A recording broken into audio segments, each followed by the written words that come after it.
ओम नमो भगवते वासुदेवाय नमः। जय माता रानी। दोस्तों, आपके अपने चैनल धर्म साधना में आपका बहुत बहुत स्वागत है। माँ भगवती दुर्गा की कृपा आप और आपके पूरे परिवार पर सदा सर्वदा बनी रहे। दोस्तों, आज की वीडियो में मैं आपसे बात करने वाली हूँ जीवित पुत्रिका व्रत की नहाय खाई के दिन की संपूर्ण पूजा विधि के बारे में। क्योंकि देखिए, जीवित पुत्रिका का व्रत 3 दिनों का व्रत होता है। एक दिन आप नहाय खाई करते हैं, अगले दिन आप व्रत धारण करते हैं और उसके अगले दिन पारण किया जाता है। तो जिस दिन आप नहाय खाई करते हैं, मतलब अपने व्रत करने से एक दिन पहले, तो बहुत महत्वपूर्ण होता है वो दिन। इस दिन स्नान इत्यादि करने के बाद कुछ बहुत जरूरी नियम होते हैं जिनका पालन करना अत्यंत आवश्यक होता है। तो आज की वीडियो में वो सभी जानकारी जो कि नहाय खाई के दिन हमें जरूर ध्यान रखनी चाहिए, आपसे शेयर करने वाली हूँ।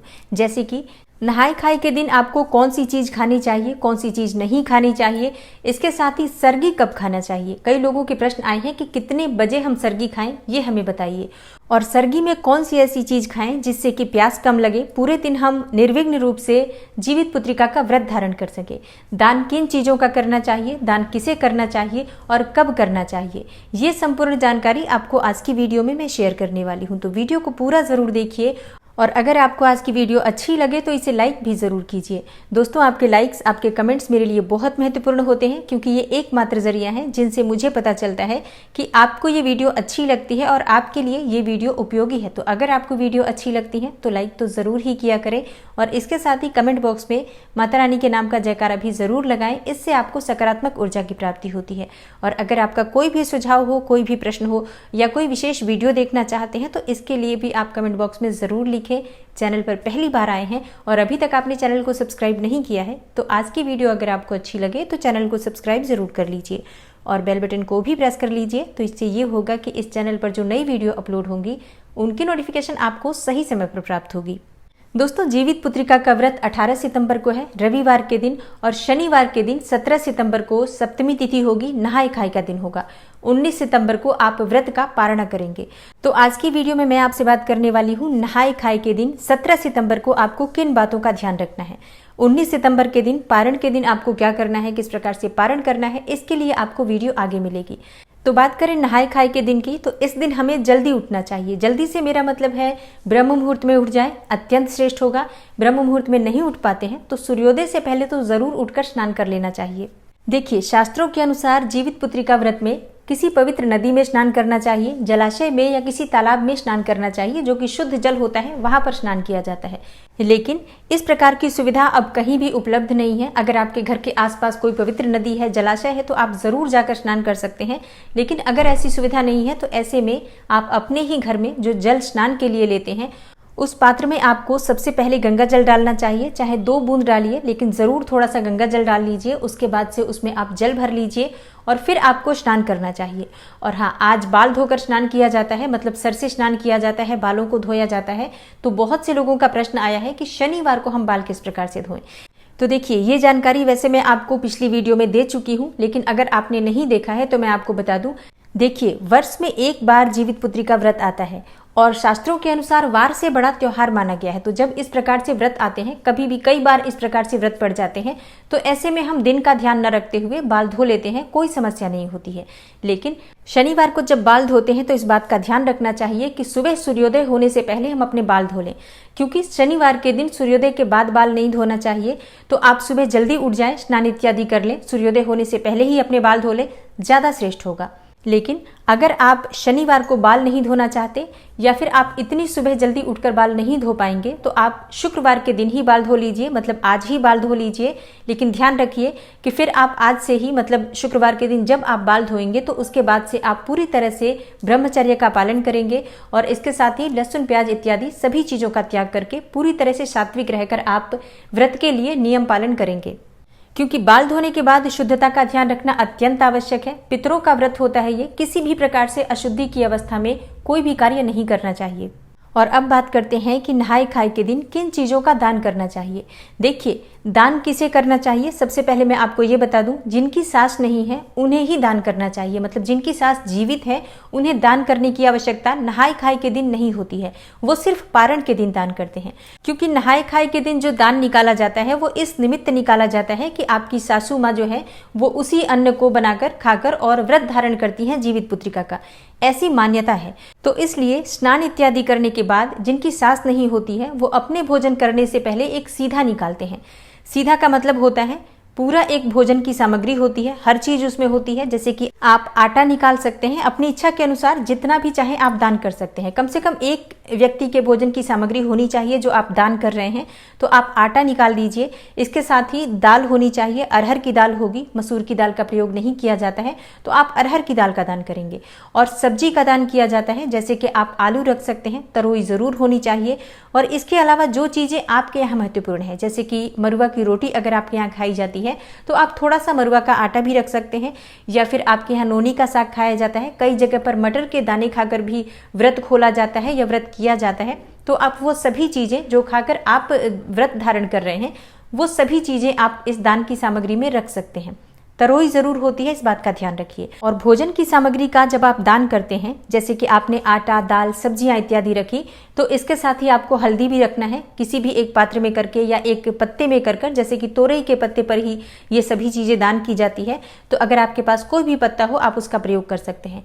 हल्दी रखना है, नमक जरूर होना चाहिए। जब हम कोई भी सामग्री बनाने खाने के लिए दान करते हैं तो उसके साथ नमक का दान बहुत आवश्यक है। और हाँ, हरी मिर्च भी जरूर रखनी चाहिए। और आप चाहें तो अचार का भी दान कर सकते हैं, बहुत से स्थानों पर अचार का भी दान किया जाता है।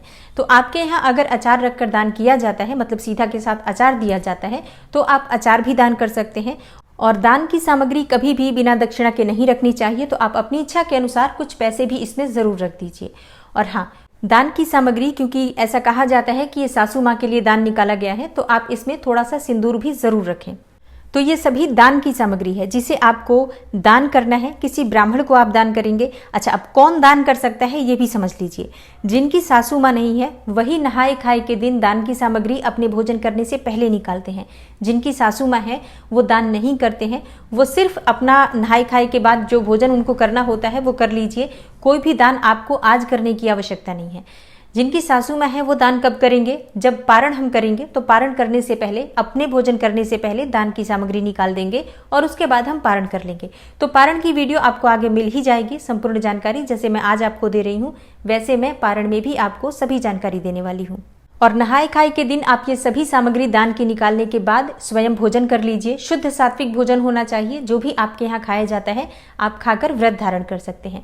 क्योंकि देखिए, नहाए खाए के दिन खाने के सबके अलग अलग नियम हैं। कई स्थानों पर सात्विक भोजन किया जाता है, कई स्थानों पर मछली खाकर भी व्रत किया जाता है। तो आपके यहाँ जिस प्रकार का नियम है, आपके परिवार में जो पालन किया जाता है नियम, उसी का पालन आपको स्वयं करना चाहिए। अब जानते हैं कि सर्गी के समय चील्हो सियारों की पूजा किस प्रकार से दें, कितने जगह भोजन देना चाहिए पत्ते पर, और इसके साथ ही कौन सी चीज हमें खानी चाहिए, क्या बनाना चाहिए। तो देखिए, सर्गी खाने के लिए जो सुबह चीजें बनाई जाती हैं, मतलब जो चील्हो सियारों और सासू माँ के नाम पर, पितरों के नाम पर जो भी चीजें दी जाती हैं, उसमें तरोई की सब्जी होती है। और तरोई की सब्जी आपको शुद्ध घी में बनाना है, नमक नहीं डाला जाता है, इस बात का ध्यान रखिए। और इसके साथ ही छोटी छोटी पूरियां होती हैं। तो कई स्थानों पर गेहूं की पूरियां बनाई जाती हैं, गेहूं के आटे से पूरियां बनाई जाती हैं, और कई स्थानों पर मरुआ की भी पूरियां बनाई जाती हैं। तो आपके यहाँ जिस प्रकार का नियम है आप उस प्रकार से छोटी छोटी पूरियां बना लीजिए, जो कि देसी घी में ही बनेगी, मतलब शुद्ध घी में बनेगी। और इसके साथ दही होता है, चूरा होता है, जिसे पोहा भी कहा जाता है। और दही चूरा के साथ चीनी भी जरूर होगी। तो आप दही, चूरा, चीनी और पूरियां और जो सब्जी आपने बनाई है, ये सभी चीजें पत्ते पर रखकर और आप निकालते हैं। तो पत्ते कितने होते हैं? देखिए, कई स्थानों पर 3 पत्तों में ही ये सभी चीजें दी जाती हैं, जैसे कि चील्हो सियारो, जीमूत वाहन और अपनी सासू माँ के नाम पर। और कई स्थानों पर 4 पत्ते पर भी रखा जाता है। तो आपके यहाँ जो परंपरा है आप उस परंपरा के अनुसार कीजिए। हर पत्ते पर आप ये सभी सामग्री रखकर आप अपनी छत पर ये चीजें रख सकते हैं, चाहे तो बालकनी में रख सकते हैं, छज्जे में रख सकते हैं, मतलब कहीं ऐसी जगह रखिए जहां पर पक्षी इसे खा सके। ऐसा कहा जाता है कि इसे पितृ जो है वो ग्रहण करते हैं। और ये समय भी पितृपक्ष का ही होता है। तो इस समय में जब हम इस प्रकार से सामग्री निकालते हैं या दान की सामग्री निकालते हैं, तो इससे हमारे पितरों की कृपा हमें प्राप्त होती है, पूर्वजों का आशीर्वाद हमारे बच्चों को प्राप्त होता है। तो इसलिए बच्चों की दीर्घायु के लिए जीवित पुत्री का व्रत में ये सभी चीजें की जाती हैं। और हाँ, ये चीज़ें उन्हीं को करनी चाहिए, मतलब जो ये सामग्री रखनी है छत पर या छज्जे पर या निकालनी है वो वही निकालते हैं जिनकी सासू माँ जीवित नहीं होती हैं। तो ये सभी चीज़ें आप छत पर या बालकनी में छज्जे पर रखने के बाद स्वयं भी सरगी खा सकते हैं। और सरगी में आप यही चीज़ें खाते हैं, जैसे कि आपने जब पूरियाँ बनाई है, सब्जी बनाई है, दही चूरा है, तो ये चीज़ें थोड़ा अधिक मात्रा में बनती हैं। जैसे कि आपने जो चीज़ें पितरों के निमित्त निकाल दी हैं, उसके बाद जो बची हुई पूरियाँ हैं आप उनमें से थोड़ा सा खा सकते हैं। उसे सुबह प्रसाद के स्वरूप आप परिवार के बाकी लोगों को भी दे सकते हैं। और सरगी खाते समय ध्यान रखिए, अनाज का सेवन कम कीजिए, क्योंकि अगर आप अनाज इस समय खाएंगे, जैसे कि दही चूरा खा लेंगे या पूरियाँ खा लेंगे, तो दिन में आपको इतनी प्यास लगेगी कि आप व्रत सही तरीके से नहीं कर पाएंगे। दिन में आपको प्यास न लगे, इसके लिए आपको इस समय ठंडी चीजें खाकर व्रत करना चाहिए। जैसे कि आप खीरा खा सकते हैं, इसके अलावा आप फलों का रस ले सकते हैं, जूस पी सकते हैं, नींबू पानी भी पी सकते हैं, ग्लूकॉन डी बनाकर पी सकते हैं। मतलब ऐसी चीजें लीजिए जिससे कि कम से कम आपको प्यास लगे। और हाँ, जिन लोगों को चाय पीने की आदत है, अगर आपको चाय के बिना सिर में दर्द हो जाता है तो आप इसी समय चाय भी पी सकते हैं। इसके साथ ही अगर आपकी कोई भी दवाई है जो कि जरूरी दवाई है, जैसे कि आप थायराइड पेशेंट है या आपको बीपी है, शुगर है, तो आपको इसी समय दवाई ले लेनी चाहिए, क्योंकि आप दिन में दवा नहीं ले सकते हैं, निर्जल व्रत रहना है, फिर आप परेशान होंगे। तो जब आप सरगी खाते हैं उसी समय अपनी सभी दवाइयाँ ले लीजिए। और हाँ, एक और चीज का आपको ध्यान रखना चाहिए, जब आप अपनी सासू माँ के निमित्त या चील्हो सियारों के निमित्त भोजन बनाते हैं तो आपको स्नान करके ही भोजन बनाना है, इस बात का ध्यान रखिए। तो आप रात्रि में 3 साढ़े 3 बजे उठ जाइए, स्नान इत्यादि करने के बाद ये सभी चीजें बनाकर रख लीजिए। और उसके बाद जब ये चीजें ठंडी हो जाती हैं तब आप सभी चीजें निकालकर छत पर या बालकनी में छज्जे पर रख सकते हैं। ठंडा होने के बाद ही भोजन रखना है, इस बात का भी ध्यान रखिए। गर्म चीजें कभी भी किसी को भी नहीं दी जाती हैं। और जो लोग सिर्फ सरगी खाने के लिए उठ रहे हैं, जैसे जिनकी सासू माँ है, आपको सिर्फ सरगी खाना है, तो ऐसे में आप बिना स्नान किए भी हाथ पांव मुंह धोकर और ब्रश करके आप अपना सरगी खा सकते हैं, जो भी आप खाना चाहें। और हाँ, इसके साथ ही एक और बात का ध्यान रखना चाहिए, जब आप सरगी खाते हैं तो सरगी खाने के बाद अपने दांत ब्रश से साफ कर लीजिए, अच्छी तरह से ब्रश कर लीजिए, क्योंकि जीवित पुत्री का व्रत वाले दिन आप ब्रश नहीं कर सकते हैं। ना तो आप सुबह ब्रश कर सकते हैं, ना आप शाम को ब्रश कर सकते हैं। फिर आप अगले दिन पारण करने से पहले, मतलब जब पारण वाले दिन स्नान इत्यादि करते हैं, उसी समय आप ब्रश कर सकते हैं। तो सरगी खाने के बाद आपको अपने दांत जरूर साफ करने हैं, इस बात का ध्यान रखिए। और कई लोगों के प्रश्न आए हैं कि सरगी हमें कितने बजे खाना चाहिए।